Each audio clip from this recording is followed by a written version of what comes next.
It's time for the breakdown. Coming live right now. Down the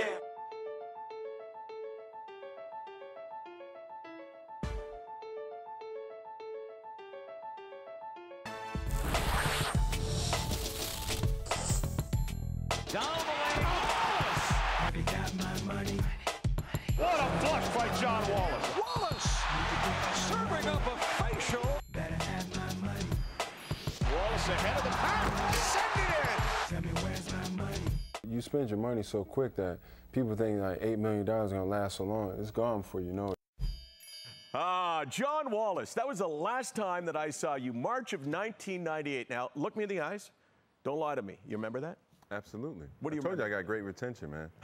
I remember everything about that, and I remember hanging out with Guru, God bless his dead, afterwards. And I remember learning about actually where curling was. Mike Harris, the Olympic curler, was I on. didn't know where curling was before I came to this Now, show. you said this thing that we talked a lot about. You said, $8 million isn't that much money. Looking back at that, you kind of think, wow, what did I mean by that? Well, it's because people just see the $8 million, they think that's the real number you're getting. That's not the amount you're getting. So you got to cut that in half. Like I said back then, that's in half, and you got to cut it in another half. And that's probably what you're walking away with at the end of the day. This is really, so you became friends with Guru, right? You had him down to your place. Absolutely. So at no time in that conversation on the show did you think, hey, I should invite Landsberg down to my place too? Well, I thought about it, but I know you got such a busy, hectic schedule. So. What, Guru wasn't busy? And it was, as you mentioned, rest his soul, he's a wonderful, wonderful guy. You played for the Raps for a couple of years. Do you believe that it still exists in the NBA that guys go, I don't really want to play in Canada? Is that a problem? Not so much Canada, it's the tax situation up here. Like, with the province and the government tax, it becomes tax, and it's like, I think the taxes is equivalent to California and New York in terms of like the guys, like you make more money off the court in New York and California, so you make up for the taxes, but here you don't make as much money off the court, so the taxes are like, So you think the Vince Carter, they don't get ESPN up there, and you don't think that's really a factor? Oh, I definitely think it's a factor, but I think you can overcome all that because the people in Toronto are so loyal. You have such a loyal fan base, and once you put good product out on the court, they will come and you'll make your money regardless. So you're not just blowing smoke at us, right? Because Absolutely a lot of guys, not. no matter what city they go to, they go, well, this is Minneapolis is the greatest city in the world. Well, but Toronto actually is a great city. I mean, I don't care. You could universally, that's the consensus. Toronto's a great city. It's a great social life.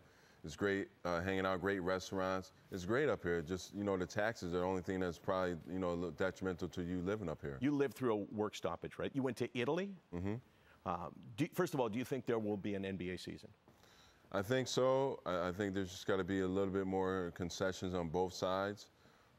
Give me 30 minutes so I can solve the whole thing. Okay. Well, look, see if what would you do? It's just so much money involved, and there's so much at stake. And the popularity of the NBA is at an all-time high right now. There's got to be a way to salvage it. If owners got to take a little less, players got to take. There's got to be a happy median. There has to be. Now, would you be calling your Players Association your union and saying exactly what you just said? Hey, absolutely. Right. I talk to Billy Hunter all the time. My thing's always been, I don't care what you got to do, you have to have this season.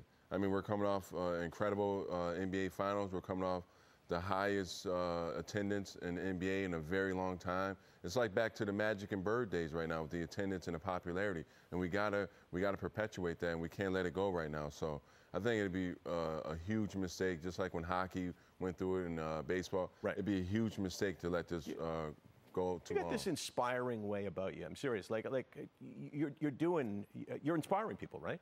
Trying to. I mean, you were telling me about an experience you just had in Toronto school. So you've got a couple of things going on. What was your slogan that you were telling me? Winning because I tried, baby. Winning because I tried? Tried, yep. What does that mean? That's just like with the youth.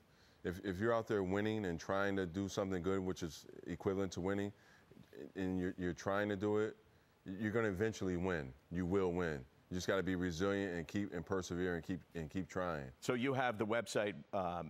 See if I can do the letters. WBIT 12.com. Yes. And you have another website as well. You got lots of stuff going on. And one of the things you got going on is you're going to sit right there. And when we return, we'll do a segment. We didn't do it back in 1998 called Next Question. And then you're going to talk to me about coming to your place in Rochester because you own me. You ready to hang out? I am. You ready, baby? Yes.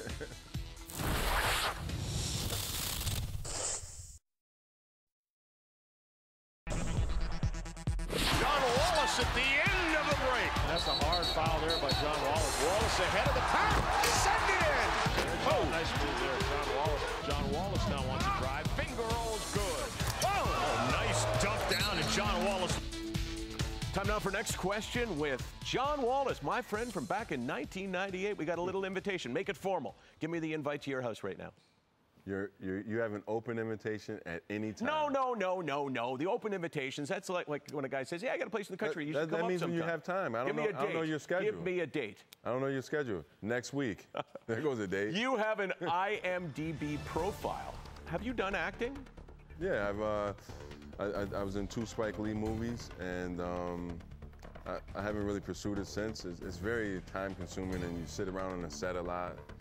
I don't know if it's really for me. 2 favorite actors you list as Joe Pesci and Tyra Banks?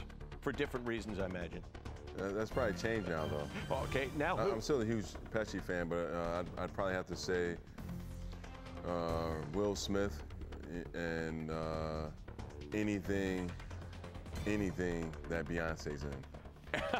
I love that. Anything that Beyonce's in. You played with Doug Christie, right? Yes. Did you ever meet his wife?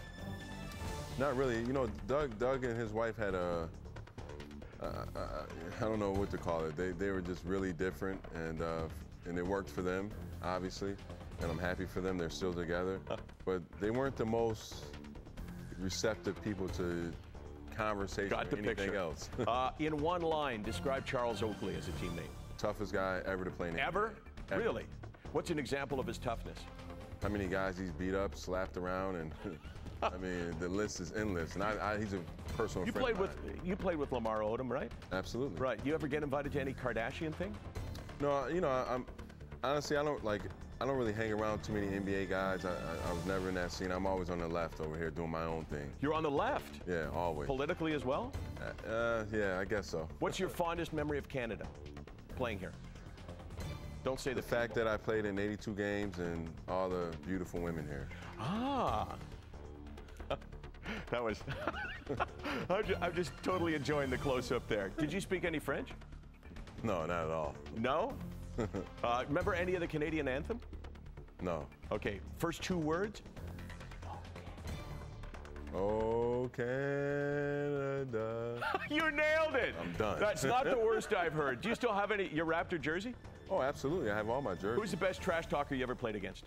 Michael Jordan. Really? Absolutely. And Latrell Sprewell.